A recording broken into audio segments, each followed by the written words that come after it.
We are back. Welcome back to the Intrepid Investor Podcast. I am your host, Vanessa Dallas, buyer's agent, engineer, and investor. I know I've done an episode already this week, and did say that I was going to be more active on the podcast. You're not going to really get 2 episodes out of me every week, but this week is especially special because we have the budget announcement. That was last night at 7:30 p.m. The budget was announced. And to the fear of many property investors, we have changes to negative gearing and changes to the capital gains tax. And in my previous episode, I was giving you opportunities to sort of look at it in a different way, not think that it's all doom and gloom. And it wasn't actually a definite thing back then. Now we have more information the day after, and there is more certainty around what this is going to mean. Obviously, time will tell, and then we'll definitely know by next year. A lot of the capital gains reform doesn't actually start until mid-year next year. Both of these have huge effects on the property market as a whole, and I believe both of them will actually push prices up. And the reason for that is because you're creating even more demand and you are creating less supply, actually, which is the opposite of what the government says that they wanted, because you are now promoting a lot of investor property owners to hold on to their properties or sell them within the next year. So it could go one of 2 ways. Within the next year, the property market could slow down because everyone is just putting their supply out there. Buyers have the higher power, the property prices won't be going up as much. So we'll steady out the market a little bit because people are wanting to sell their properties and get the gains before the new capital gains discount decrease goes out. However, if you are a smart, savvy, generational, real wealth building investor, you're not going to care about capital gains tax. Plain and simple. Because your strategy won't be to ever sell your properties. Your properties are there to build, to grow, to get the next one. And the way that you are benefiting from your properties is through equity draws, not through selling the asset. So the capital gains tax doesn't mean anything to you? No. And so that one to me was a very simple one to think, okay, cool. Not interested for me. And not interesting to my clients either, because again, my clients have those same strategies. We hold the property. We use that property to then purchase the next property. That property then becomes positively geared over time. The only reason I would sell a property is to then fund that money into another asset or another property to make that more positively geared. And so that's capital gains tax. And the other one was negative gearing. Now, the reason I'm saying that one's going to increase prices of properties, which is actually the opposite of what the government is saying right now. The government is saying they think that negative gearing is actually going to scare off a lot of investors, which means that the property market is going to have less demand in it, which will steady out the prices. What I believe is that for the average investor, it will make them turn away from old properties and move more towards the new builds. And because we have such a small supply of new builds, and because the first homeowner grants and first homeowner discounts and whatever else they have, those are for new properties specifically, what you're actually doing is actually shifting majority of the demand to go towards new property supply. And so the developers that are building this new supply of homes are actually going to be the winners here. Because there's more demand and they own the supply, those prices are going to go up more than what they are now. You can't build supply like that overnight. They're saying that they're going to have 75,000 more properties in the next few years. It doesn't work like that. You need to somehow stimulate the development companies, not just try and skew demand. Because the smart investors will see through this negative gearing change. And I'll tell you why. Investors that are investing for tax benefits, maybe you've got a huge business, maybe you've got a huge amount of income, and you actually have to invest in something to offset your taxes. And I get that, right? But those people, their strategy would have always been to buy new.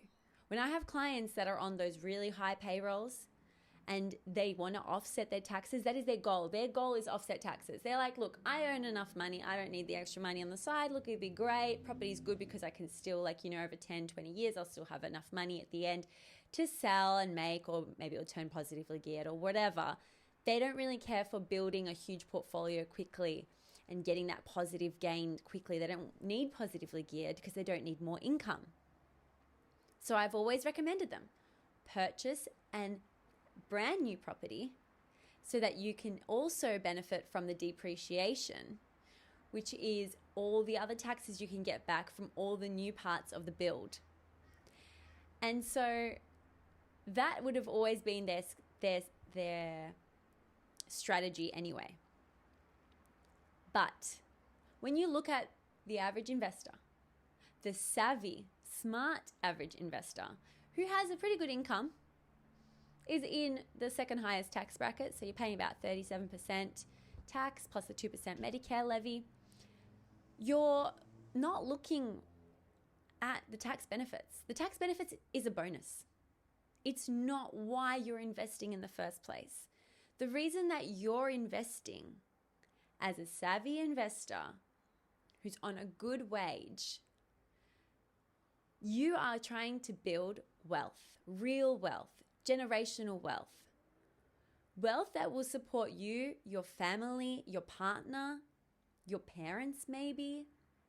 It's wealth that is going to give you a passive income. You want to buy the first property, you want it to grow super fast, you want to then be able to use that property to buy the next property without selling it. You want that property to then become positively geared, again, building up your borrowing capacity to then use those properties to get the next one. And so that's all about what I promote, which is value add properties. So purchasing an older property that you can add a bathroom or a bedroom or a granny unit or a townhouse in the back. The possibilities are endless, but as long as you can add value, you can increase the growth of the property faster, and you can also get more for rent. So you're not relying on the market. But in all the calculations, all the numbers that I do for my investment properties and my clients' investment properties, we do not account for taxes. We just don't. That's a benefit. That's a plus in the end. That's not why we invest. So when I provide the numbers, can you afford $2,500 in repayments per month? Yes or no? Yes, you may be able to get extra, but this is what you need to understand, because the government can change their mind at any time. And for obviously my past clients now, those properties are all protected because the negative gearing still applies to properties that were purchased before last night's budget announcement. So my clients that have purchased properties don't have to worry about this. But for my future clients, I will be treating them in the same way. I'm not going to give you the benefits of the taxes in your numbers. I just don't do that. You want to know those benefits? That's your accountant. That's your little bonus. That's your little bonus the government's just saying here. You lost, take something. Now they're not saying that anymore. So what? You're going to change your strategy and go into new builds, which grow at the average 6% rate? Or are you going to keep the good strategy, the value add strategy that is going to give you the 16% growth rate? Because those are the types of growth rates that I am creating for my clients. That's an extra 10% above what the average is in Australia. Because I'm choosing the suburbs that are having the growth. I am choosing properties that you can add value to.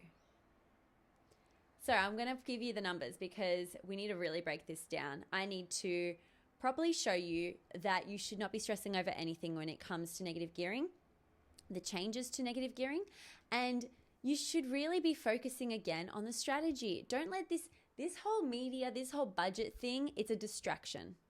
It's a distraction because this is how the government wants you to act. They either want you to stop investing, full stop, or they want to shift your mind into something that will create more demand to the market for the supply of. But we already had that demand in the first place for the new builds. There's so many first home buyers out there.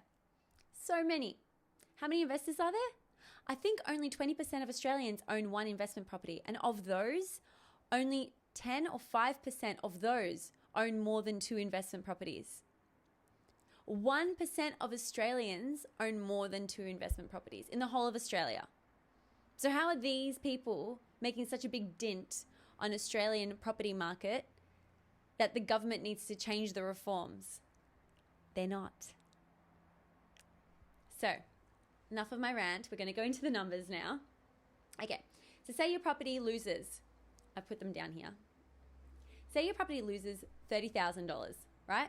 In the year, you've lost $30,000. And this is like the average kind of property. My property lost $30,000 in the last financial year.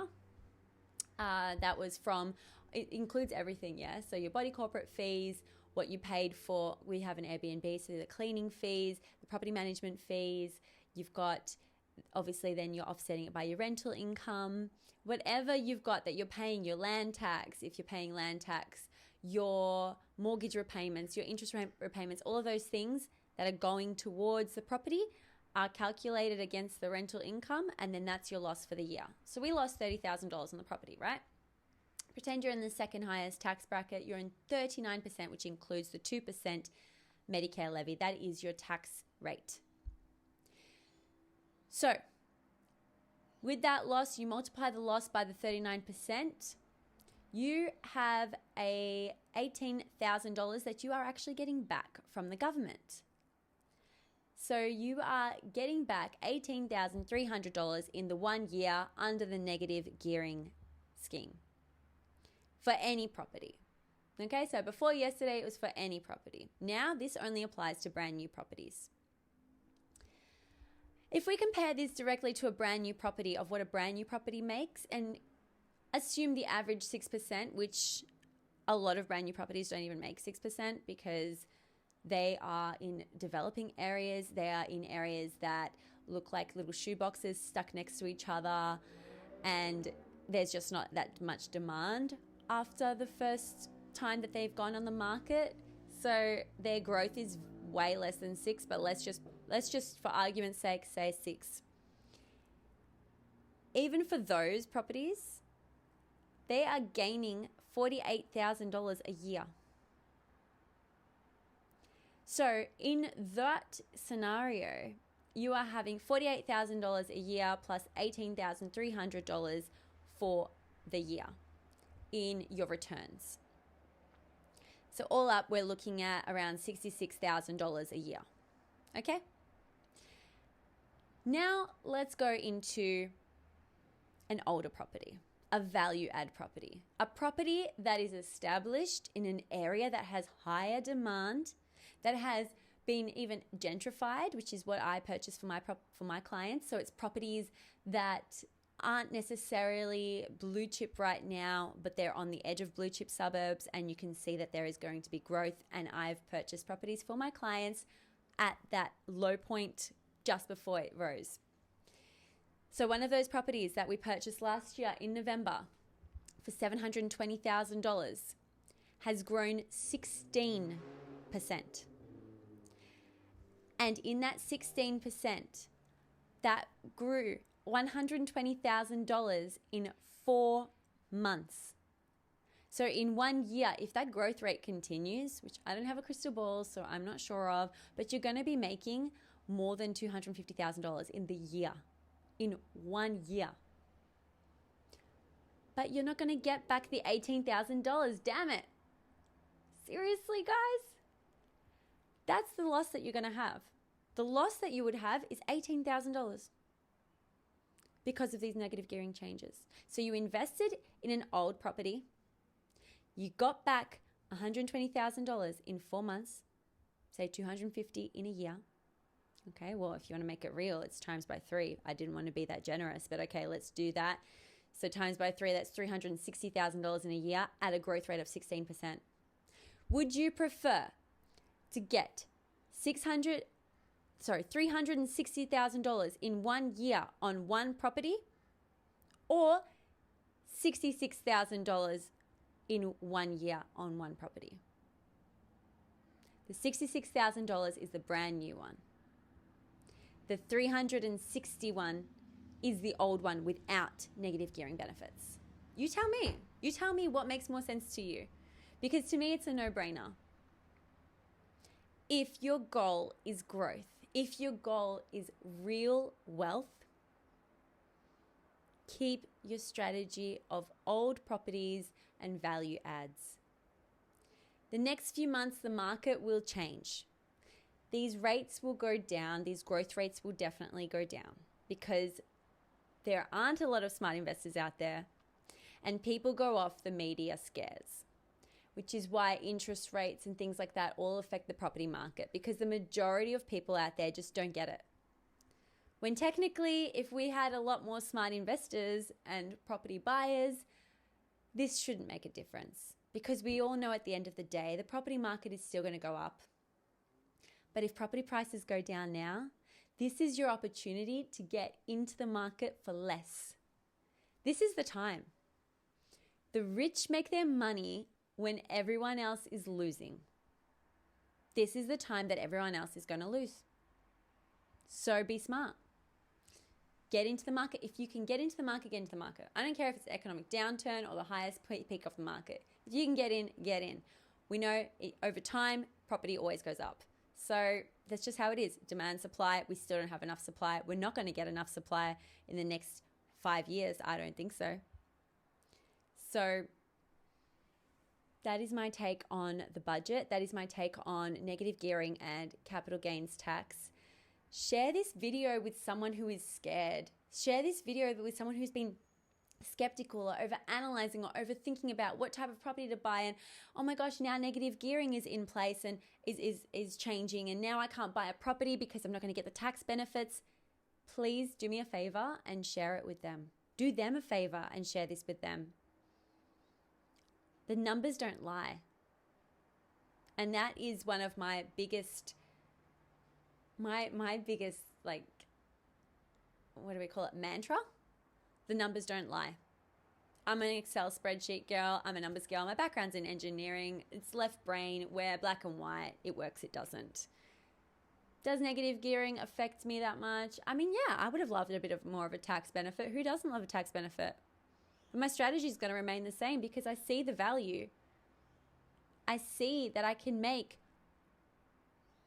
$360,000 versus $66,000. Why would I go to a new property and steal away from the first home buyers? Let the first home buyers have the properties, the new properties. Like, they're on small blocks of land anyway. They're not going to provide you any value. So yes, share, like, comment. Let me know what you think of this episode.